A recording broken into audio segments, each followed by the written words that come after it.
Hello, I'm Jim Leaviss from M&G and I'm here today with Hassan Malik. He's the author of a great new book called Bankers and Bolsheviks, International Finance and the Russian Revolution, about what happened in the biggest sovereign debt default of all time after the Bolshevik Revolution of 1917. This default was bigger than experienced in Argentina in 2001 and bigger than in Greece in 2012. Hi. Hi Jim, thanks for having me. Now, it's a great book, and you start it with a quote from Proust's Remembrance of Things Past, where one of the characters is recommending an investment not only in UK gilts or consols, but also in Russian 4% bonds. Now, obviously, the implication is that these were seen as solid, sound, and very investable instruments back at the time that Proust was writing. Well, yeah, I mean, it's in many ways in the eye of the beholder, what is an emerging market, what is a developed market. And at the time, of course, Russia was one of the great European powers. The Russian royal family was intermarried with many Western European royal families. And Russia actually had a very good track record as a credible and honest borrower in the international bond market. And yet, so much money went into Russia, especially from France in many cases, in the run-up to the revolution. What were the economic conditions in Russia that made it A, want to borrow so much money, and B, why were people so willing to lend so much?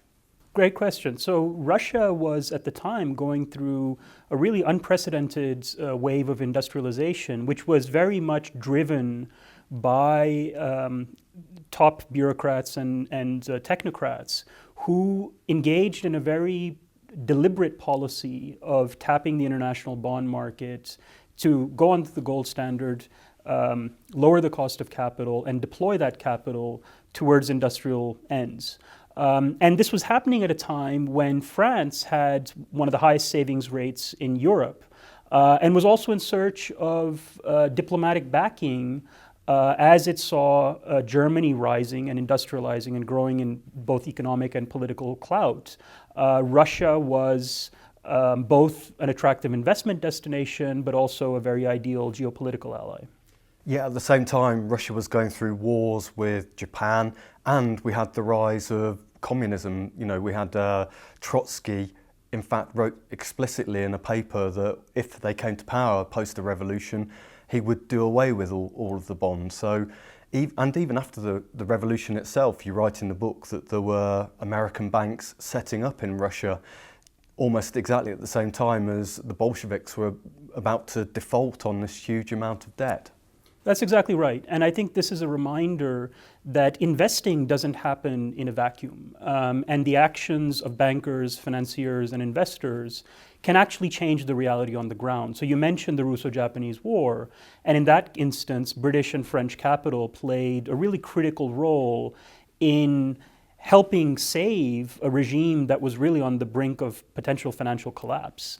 At the same time, you had a big shift in global finance as a business. So this was another driver of capital flows as the old private partnership banks were facing competition from joint stock commercial banks like the forerunner to today's Citigroup or like the Midland Bank, which was ultimately bought out by HSBC.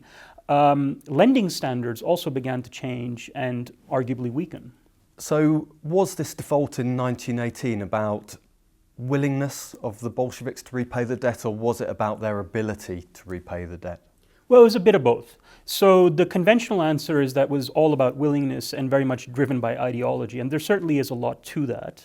On the other hand, there were also some practical considerations, practical political considerations insofar as the Bolsheviks were trying to get support from certain heavily indebted constituencies, and also practical economic considerations. I make the argument that in a counterfactual scenario where the Bolsheviks failed to take power in October 1917, any other government would probably have had to engage in a sizable default because by that point, the wheels were really coming off the Russian wartime economy.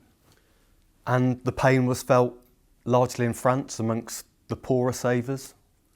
So that's really one of the things that Proust talks about in his writings, is the degree to which this pain was felt in France. We should remember that at the time, the international bond market was very much a retail bond market. Retail investors in France and elsewhere were directly buying these bonds, and they had been encouraged to do so by their governments. And so to this day, when I meet French bankers and other counterparts in the markets, I'm often told about stories of grandmothers and great-grandparents ruined by this Russian default, and it certainly had a huge impact in France. I think you say in the book that there are internet forums of people trying to get their money back from these worthless bits of paper handed down through generations. That's right, to this day.